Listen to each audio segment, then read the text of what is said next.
What's up, my people? So these embassies, yeah, from European to the US, the UK, these things they were put in place so that Africans will pay heavily, yeah, for those sins, yeah.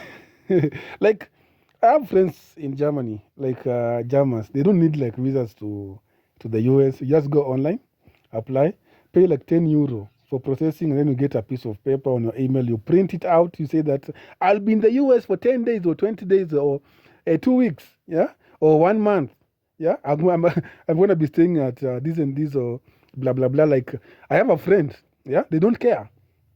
Like for us Africans, we are being told that if you go to the embassy, they ask you if you have friends in the US. Say no, yeah, because they think that you're gonna overstay. Yeah, for Germans, they don't care. They just go in the embassies, not in the embassies, but online. You apply online, you go there, visit, and come back. But for Africans, they have put those strict. Yeah, they are very strict. Those rules are very strict for Africans, so that they make more money from Africans. Yeah, and then we've seen that some African countries they also have those tough rules like Namibia. Namibia said that if it's like tit for tat. If you have like strict rules for Africans to move to your countries, we also have strict rules for you to come to our country. So it's good. If we all African countries did that, I think they're gonna have like rules that are not very strict. Like you need a bank statement, you need like family ties. For us, we don't ask people like, for family ties like from the US. You can be a criminal in the US and still come to our country doing nothing. We have passport boys. They come in this country, they even overstay. They come, they overstay again, but they'll never be denied visas. I don't know if our country doesn't know about rules or whatever. For me, if I move to the US and overstay, it's gonna be an issue. Like they're gonna say that hey, for your next visas, we won't issue with a visa because you overstayed, blah blah blah blah. But for them, they don't care about anything about visas. They are in this country. Americans love this country. We have British. They love this country. They are here fully time. They are doing a lot of nonsense in this country, but there's no law that will ever make them pay for their sins, what they have done. If you Google about the British Army in Kenya, you find that they have done a lot of nonsense in this country. We have even half-caste kids in this country without fathers. What did they do?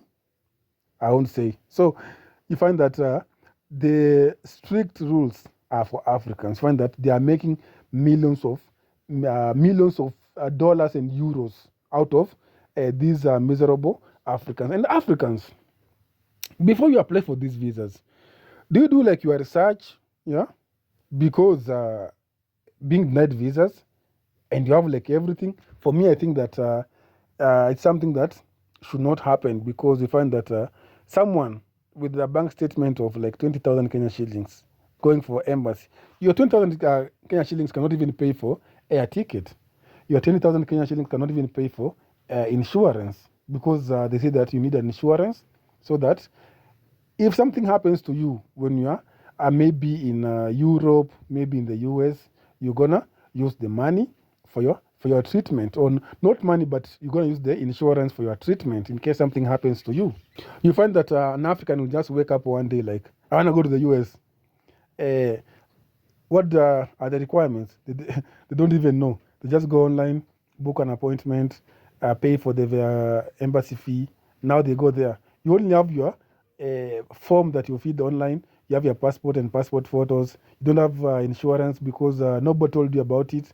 Your bank statement is very low. You don't have any money. Even if I check on your bank statement, I think that you'll not even survive one day in New York because people spend almost even $10,000 in New York for a weekend. In Miami, it's very expensive. Getting like accommodation, it's like $150 per night, the cheapest hotel.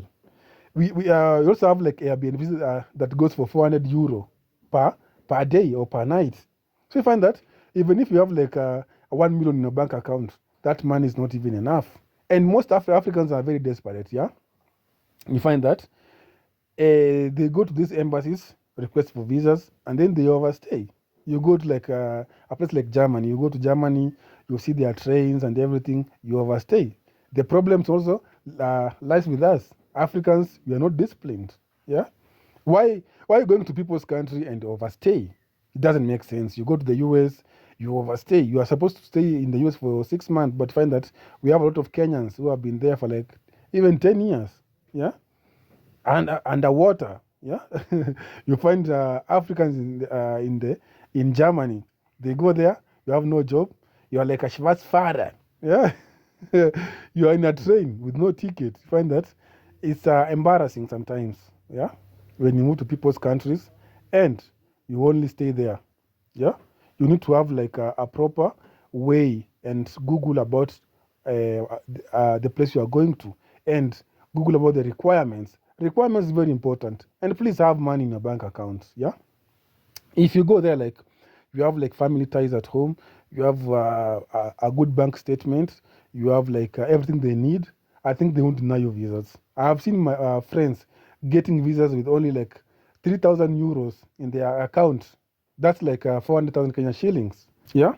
Please Google in every embassy in Africa, doesn't matter if it's Polish embassy, US embassy, Austria embassy, we have rules and those rules should be followed. We have requirements. If you don't follow if you don't adhere to any requirement that they need, you're gonna be denied visas. Yeah, but for some other like embassies, I think they're just there to make money.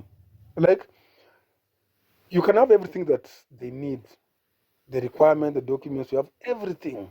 You have money in your bank account. They still tell you that they have seen that if you go to their country, you will not come back. How? How do you know that if I go? Like Jalango, he went to the US Embassy and he was given a pink, before he became the member of parliament, he was earning good money online. He was on Kiss 100. He was having this endorsement right, left, and center. He had a lot of money, but he was denied visa because they said that they have realized that if he goes to the US, he won't come back. Jalango, not come back to his country. And he's making good money just sleeping around. Not sleeping in a bad way, but he's making money while he's sleeping because of the endorsement here and there. He's on TV, adverts, social influencer. He's working on keys. He's earning good money. And you're saying that if he goes to the US, he won't come back. How? Because Jalango has started traveling outside the country when he became an MP because they have like special offers at the embassy where you go there to whom it may concern. Yeah? So the embassies are making good money out of you. If you don't Google well, you'll be in trouble and they're going to deny you visa and they'll still be making a lot of money. Yeah, they're going to be making money out of you. So be very careful. Google about it. Have the documents ready and the required documents. And I'll see you in Europe, in the US, in the UK, and whatever you want to go visit. So bye-bye.